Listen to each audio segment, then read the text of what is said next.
Julian کے father مجھے روکنا چاہتے تھے تاکہ میں کچھ اور وقت ان کے ساتھ گزار سکوں، لیکن میں نے کہا کہ مجھے اپنے ساتھیوں کو تلاش کرنے کے بعد لاگا گینگ کو بھی ختم کرنا ہے۔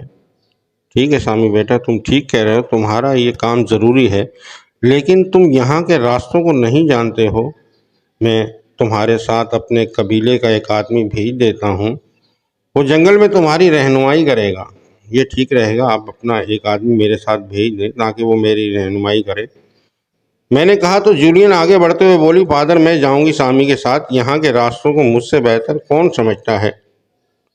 نہیں، تمہارے فادر زخمی ہیں، انہیں تمہاری مدد کی ضرورت ہے، تم اپنے فادر کا خیال رکھو۔ میں نے جولین کے فادر کو دیکھتے ہوئے کہا، کیونکہ وہ ببر شیر کے حملے میں زخمی ہو گئے تھے۔ یہ معمولی زخم ہے، اتنے زخم سے میری صحت پر کوئی اثر نہیں پڑتا، یہ جلد ہی ٹھیک ہو جائے گا۔ تم جولین کو ساتھ لے جاؤ، یہ تمہاری رہنمائی کرے گی۔ میں جولین کے ساتھ قبیلے سے نکل پڑا اور وہ مجھے لے کر چل رہی تھی۔ اسے جنگل کے راستے معلوم تھے۔ کافی دیر چلنے کے بعد ہم جنگل سے باہر نکل آئے۔ اب یہاں سے ہمیں شہر جانے کے لیے سواری مل جائے گی۔ میں پہلے تمہیں لی چن کے پاس لے کر جاؤں گی، ان کا کراٹے کلب شہر میں ہے۔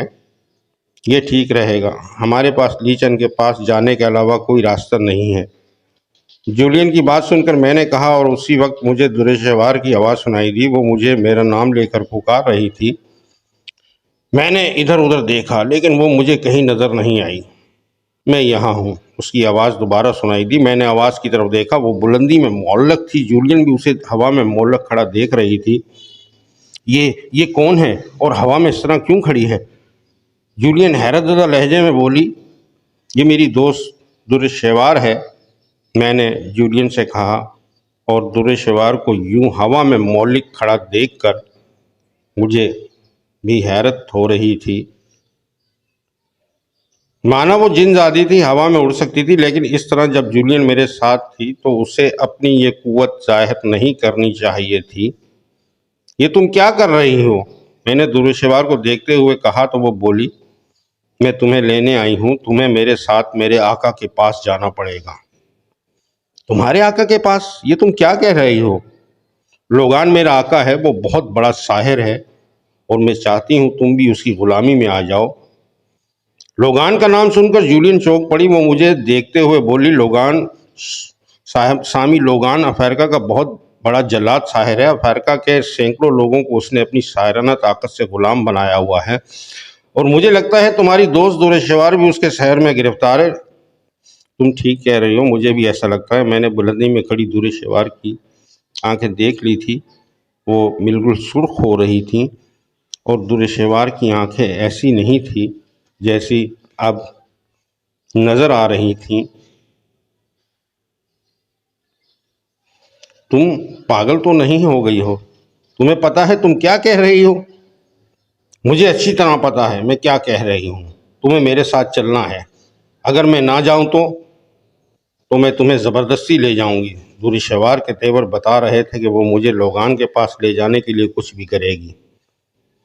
تم درختوں کے پاس چلی جاؤ، میں نہیں چاہتا کہ تمہیں کوئی نقصان پہنچے، کیونکہ یہ لڑکی بقول تمہارے لوگان کے شہر میں گرفتار ہے، لہذا یہ تمہیں نقصان پہنچا سکتی ہے۔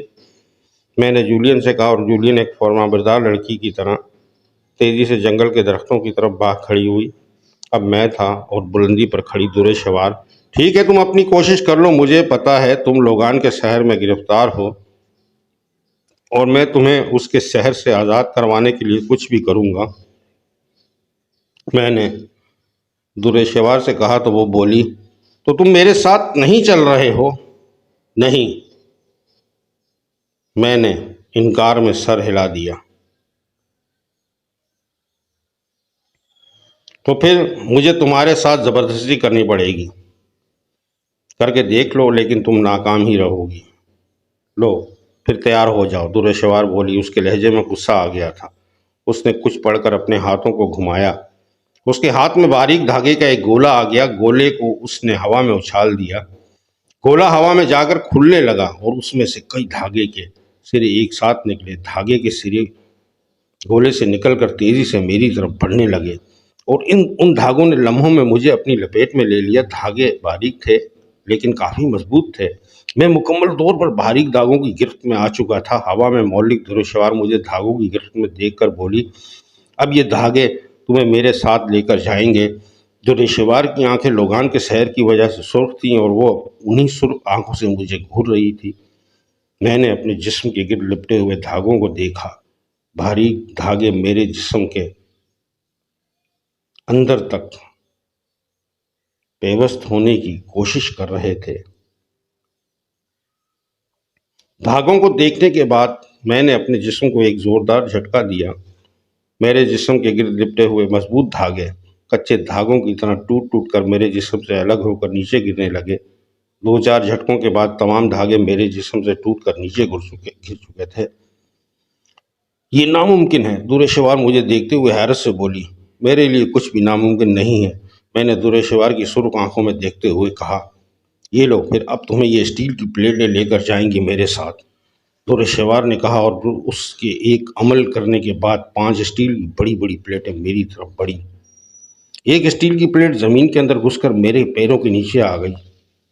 باقی 4 پلیٹوں نے میرے چاروں طرف دیوار بنا لی، یعنی میں اسٹیل کی پلیٹوں کے دیوار کے بیچ قید ہو چکا تھا۔ زمین میں گھسنے والی پلیٹ مجھے لے کر ہوا میں بلند ہونے لگی۔ میں اسٹیل کی پلیٹوں میں قید ہوا میں بلند ہو رہا تھا۔ دھروشوار اسٹیل کی ان پلیٹوں میں قید کر کے مجھے ساحر لوگان کے پاس لے جانا چاہتی تھی۔ میں نے اپنے سامنے والی اسٹیل کی پلیٹ پر زوردار مکہ رسید کیا۔ اسٹیل کی پلیٹ اپنی جگہ چھوڑ کر ہوا میں اڑتی ہوئی دور جانے لگی۔ باقی 3 پلیٹوں کے ساتھ بھی میں نے یہی کیا۔ اب صرف میرے قدموں کے نیچے والی پلیٹ رہ گئی تھی جو مجھے لے کر بلندی کی طرف جا رہی تھی۔ میں نے پلیٹ سے نیچے چھلانگ لگا دی۔ میں زمین پر گرا اور کھڑا ہو گیا۔ دھروشوار کا یہ وار بھی خالی گیا تھا۔ تم پر قابو پانا تو بہت مشکل ہے، دھروشوار بلندی پر کھڑی نیچے مجھے دیکھتے ہوئے بولی۔ اب میں تمہیں اپنی طاقت سے لے کر جاؤں گی۔ یہ کہہ کر وہ بلندی سے میری طرف آنے لگی اور میں سوچنے لگا کہ اب کیا کیا جائے۔ وہ اپنے زورے بازو پر مجھے لوگان کے پاس لے جانا چاہتی تھی، یعنی وہ مجھ سے لڑنے پر آمادہ تھی، اور میں دھروشوار سے لڑ کر اسے چوٹ پہنچانا نہیں چاہتا تھا۔ وہ میری جانثار ساتھی تھی۔ وہ نیچے اتر کر میرے مقابلہ کھڑی ہو گئی اور اس سے پہلے کہ میں کچھ کرتا اس نے پھرتی سے آگے بڑھ کر مجھے اپنے دونوں ہاتھوں پر اٹھا لیا اور ہوا میں بلند ہونے لگی۔ میں نے فوری طور پر اپنے ہاتھوں سے اس کے ہاتھوں کو پکڑ لیا اور اس کے ہاتھوں کی گرفت سے نکل کر اسے کھینچ کر زمین پر لے آیا۔ اسے اپنے ہاتھوں کی گرفت میں لے کر میں نے اس کے ہی فارمولے پر عمل کیا اور اسے اپنے ہاتھوں پر اٹھا لیا۔ اب دھروشوار میرے ہاتھوں میں میرے سر سے بلند تھی۔ وہ خود کو مجھ سے چھڑانے کے لیے اپنی پوری قوت لگا رہی تھی، لیکن میری گرفت مضبوط تھی۔ اب کہو تمہارے ساتھ کیا کروں؟ میرے ساتھ چلو، میں تمہارے بھلے کے لیے کہہ رہی ہوں۔ آقا لوگان تمہیں اور زیادہ طاقتور بنا دے گا۔ مجھے مزید طاقت کی ضرورت نہیں ہے۔ اگر تمہارے آقا نے تمہیں طاقت دی ہے تو تم میری گرفت سے نکل کر دکھاؤ، پھر میں مانوں گا کہ تمہارے آقا میں بھی کچھ ہے۔ میری بات سن کر دھروشوار مزید طاقت لگا کر میری گرفت سے نکلنے کی کوشش کرنے لگی۔